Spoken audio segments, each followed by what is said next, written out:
You know, I don't even want to make this video. I really don't. I really don't, because what the Boston Celtics gave me tonight, I am absolutely disgusted with. I don't really care about the 7-0 record that we had following a loss or whatever the hell that was, because this was the biggest game of their careers, every single one of them. Up to Jason Tatum, all the way down to Aaron Naismith, all the way down to Nick Stauskas and fucking Jawan Morgan. This was the Boston Celtics' biggest game of their whole entire season, and they absolutely blew it. This is where I'm getting this question. Is the lights too bright? Or are the lights too bright for the Boston Celtics? It's really hard for me to even laugh right now, bro, because I'm so upset. I think I'm more upset with this performance more than the Game 5 performance in Milwaukee and Boston. Because in that game, we let the game slip away because of those Jrue Holiday steals and blocks. This game, we slipped away because the simplest shit, man. The simplest things. Missing free throws. I don't even know the stat with how many free throws we missed. If I can literally pull a box score right here, I'm so damn pissed right now about how the way the Boston Celtics played. I haven't been this mad over any type of Boston Celtics game all season long, man. The fact that we beg and plead for Jason Tatum to have a good game. He finally kind of sort of gives us one with the 27-10 performance, but nobody followed him. Who followed him? I guess the second leading scorer is Marcus Smart with 20. And the thing is, I said on one of the pods with Celtics Corner, you guys can go check that out if you want. I said that if Marcus Smart is playing at the level that he played at tonight, it's really, really hard for us to lose games, and we lost the game.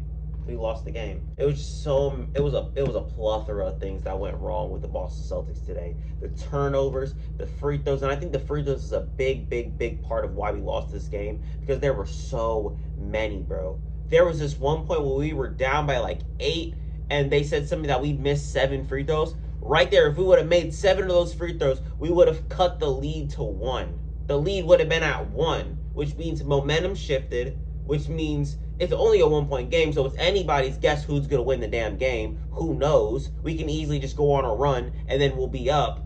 But I don't know. I don't know. I already feel like I'm rambling on with this video. But at the start of the game, we started off absolutely horribly. I'm talking about when we got the ball on the offensive side, we literally turned it over in the first possession that we had. Jason Tatum turned it over. The crowd was going crazy. Jason Tatum actually had to get benched earlier in the game. He came back and started giving them buckets, but guess what happened? Nobody followed, like I said at the beginning of the video. Basically what happened in the first quarter happened in the second quarter, and then the third quarter rolled around, and then the Boston Celtics were basically like, let's make every single shot. They had that classic let's make every single shot that comes our way moment, just like what happened in game 1.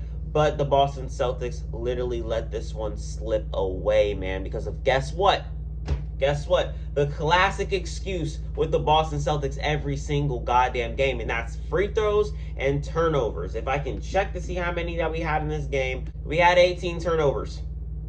And I think there's like a stat, like we're 13-2 when we don't turn the ball over 16 times. But if we hit 16 times, we're like something. We have a fucking losing record. Just know that. And I'm just so damn disappointed. And you can see the youth on our team. No matter how much experience we have right now, Jason Tatum is still only 24. Jaylen Brown is still only 25. We made it to the NBA Finals. We can't use that shit as an excuse anymore, because we've shown that we can get to this point. But we need to show that we can win now, and it's really looking bad. The Boston Celtics have officially put themselves in a corner to where now they have to win back-to-back games, something that they haven't done all series long. A thing that we haven't done 4 and 5 of the Miami series, and I feel like we can do it against the Golden State Warriors, but it's gonna be really, really hard to win in Chase Center, man. This is like it's messing with my brain, bro. I'm losing years off my life watching my Boston Celtics be in the NBA championship. Why does this have to happen to me? Why does this have to happen to all of us, Celtics fans? Why does it have to happen to us, bro? Like the defense that we played on Stephen Curry. Curry actually had a bad game, and they still ended up winning because the others stepped up. Klay Thompson stepped up. Andrew Wiggins stepped up big. He was the best player in this damn game. Draymond Green stepped up huge for them. Jordan Poole made another damn half-court shot at the end of game 3. He saw like 4 baddies in the damn crowd, bro. But when it comes to the offseason, there's obviously things we need to fix, whether we win the championship or not. It's the free throws. It's the turnovers. We need to go in Thursday in Boston, take care of business, and force a game 7, man. Because I do not want to lose in Boston. And it's a huge possibility because there's a guy waiting on us in the fucking healing chambers right now, and that's that man Klay Thompson. Game 6 Klay will be coming to Boston. You got to get ready for that. You got to prepare for that. You got to play good defense on him.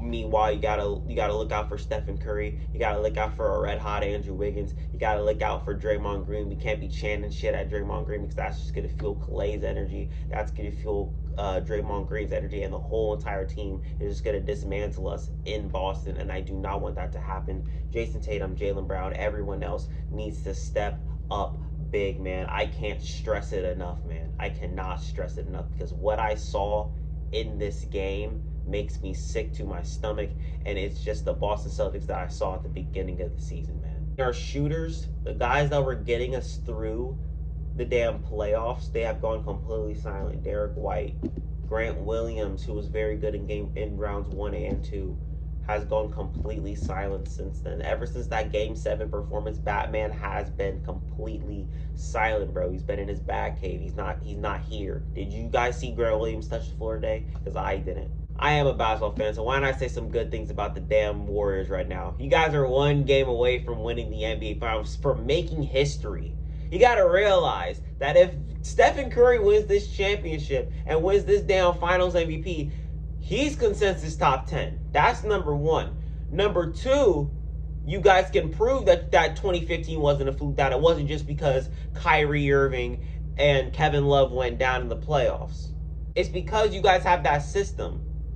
That system that's built around Curry and that continuity within your franchise. You prove that you can win without Kevin Durant, which is also good in its own. Draymond Green, the things that I was yelling at him for in my previous video, which did very, very good. I'm thankful for all the damn support, which is absolutely crazy. It's my most performing video. But the things that I was yelling at him for in that video, Draymond Green was doing. He was being himself. Obviously, he went 0 for 2 from 3. Stop shooting the goddamn threes, but you went 3 for 6, my guy. You had 8 points. You had 8 points. You also fouled out, which is also some Draymond Green shit. But he had 7 assists, 8 rebounds. He had a Draymond Green style line, and he had a Draymond Green performance. This is exactly, I don't mean to sound like Stephen A., but this is exactly what I've been waiting for. And the man of the hour, Andrew Wiggins. His best game yet in this NBA Finals, in this playoffs, if you ask me, because the man is showing you guys why he's not a bust, why he should have been an all-star this year. When Curry wasn't there, he stepped up. He has been the second best player. And I'm not going to lie, Klay Thompson, he stepped up too. He made some big, timely buckets. He only had 21 points, but he did his thing as well. So everybody on the Warriors decided they wanted to step up at the right time because they got that gold-blooded, they got that championship DNA. Looks like the Boston Celtics, are the lights too bright for them? You guys can tell me in the comment section. Are the lights too bright for the Boston Celtics? Because honestly, I'm starting to think that it is, man. Our youth is showing. I don't even know what to say. I'm completely disgusted. I need to see a better performance from all the others on this damn team. If you want Jason Tatum to play good, you got to have somebody to follow. Marcus Smart was the one to follow. It can't be Marcus Smart all the damn time because Jaylen Brown is our second option. It's not Marcus Smart. I thought it was Boston in 6. It looks like it's got to be Boston in 7. I mean, come on. We're about to do this thing.